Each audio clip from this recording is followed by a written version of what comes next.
Hey YouTube, Poopslag here, and this is TurboFat, an open source game I'm making in Godot. Source code's linked below if you want to check it out. And this last month I missed posting a video because I went on vacation for a week, caught COVID, so I took a few weeks off, but I'm back and I'm better now. I got a new chapter for you guys. Chapter 1, it's got a bunch of new cutscenes, some new levels and mechanics and fun stuff. And I also added a new chapter select screen where you can pick which part of the game you want to play, and it shows you your progress and what's left to unlock and stuff. So it's looking kind of cool. Let me show you what I've been doing. So for Chapter 1, you're going through a forest that's populated entirely with squirrels to meet your mentor, Fat Sensei, who is then your companion for the rest of the game. And he's like your constant sidekick. He appears in menus and stuff. And so the first thing I had to do was say, well, if you're still in Chapter 1, all those menus and stuff need a little bit of code to like change and take him out of them. So that wasn't so hard. But the harder part was this forest full of squirrels, like all your customers are squirrels and stuff. So I had to figure out how to generate squirrels and how they'd be different. So the first of all, as far as their names, the regular name generation algorithm for your customers is it just takes human names and animals and runs them through a Markov chain algorithm to end up with names like Adel and Jesus Anchilo, which that's pretty transparent. I guess you kind of know which name and animal it chose there. But for squirrels, it instead mixes Greek gods with trees, and it gives them names like Kokoto and Chorchail. I don't know enough about Greek gods, but I can at least pick out it's probably like a coconut or something, right? So it gives them sort of like this naturey and naturey ancient vibe, which I think sort of kind of fits, and maybe I'll tweak it later. But then as far as their appearance, right? So I wanted their appearance to still be randomly generated, but sort of like look more squirrely. So over here you can see a list of attributes like ear 0, ear 4, ear 5, and then these positive and negative numbers. And the negative numbers I assigned to stuff that either look just horrible or just a little bit off on squirrels. So like the minus 999 for ear 0 means like when I saw squirrels without ears, they look kind of like bald and weird. No offense. But then and beaks also. Beaks looked really bad on squirrels, so I took those out. But other things like little nubby ears and whiskers, those were like, oh, those are very squirrely, so I gave those positive numbers. And the results when it generates squirrels, they look pretty squirrely and still very random. So I added a few new levels with new mechanics. I added a few more levels with a limited selection of pieces or a very limited selection of pieces. So good luck with that one. But for these levels, I realized it was kind of more fun if they did give you repeat pieces. So the regular piece generation algorithm never gives you the same piece back to back, but I was like, that's kind of fun if it does. So I tweaked it a bit so you'll get more repeat pieces and have to deal with piece droughts. To me, it was kind of fun figuring out as a player how to get through those. I also added a level which generates lines from the top instead of from the bottom, so that's kind of cool for like a 3-wide challenge. I found that to be fun. And then added some regular tetrominoes.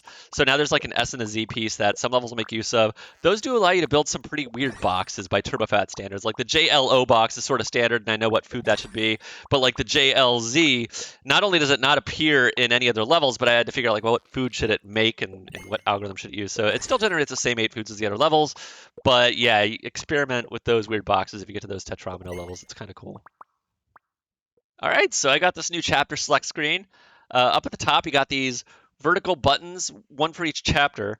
And some of them have placeholder art for now, but you can see eventually they'll be like fully illustrated, showing you what's going to happen in each chapter.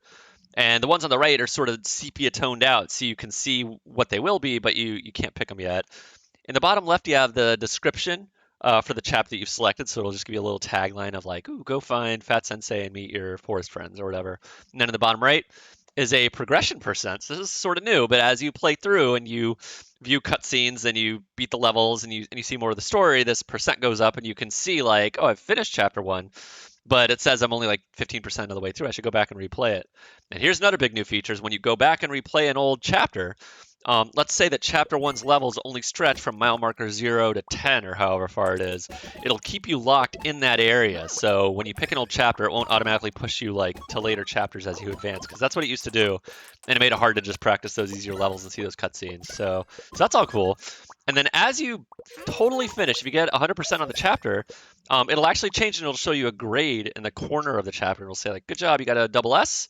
And in the bottom right, it'll say, here is what you need to do to get a triple S. You're like 95% of the way there. And that just involves getting better grades on each of the levels in the chapter, but it's something to stretch for once you get good at the game and if you just want an extra little goal to like 100% it. But good luck with that. I mean, the master ranks are going to be impossible to get, so but it's still fun to try. So lastly, I always envisioned career mode working like Bishibashi Championship or Point Blank, if you played those, where like you just play through a series of random levels and take what you get. And if you screw up a level, that's okay, just go to the next one. But I did add a retry button, not really a retry, but a practice button, where after you play a level, you can practice it and just try the level again and again, and it won't count towards like your score or whatever for that run, but it just lets you try the level and get better at it. So that's it for May and June. We added Chapter 1. It's got its little story with all these different cutscenes. It's got a bunch of unique levels. And we added this new chapter select screen where you can go back and play older chapters and see how far you've gotten through them and what's left to do. So that's all pretty cool.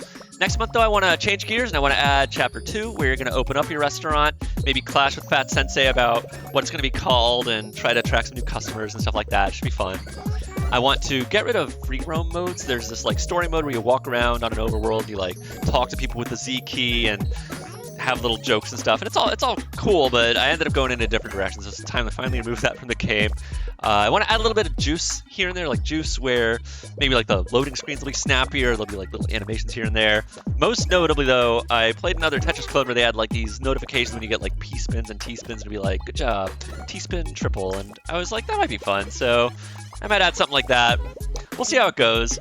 But anyway, thanks so much for watching. I hope you'll try the game. It's free on itch.io and GitHub, so you can just go download it or just pop it up in your browser and try it now. If you end up playing it, we got a community Discord where you can join and let us know what you think of the game. And otherwise, I'll just see you guys next month. Thanks so much for watching.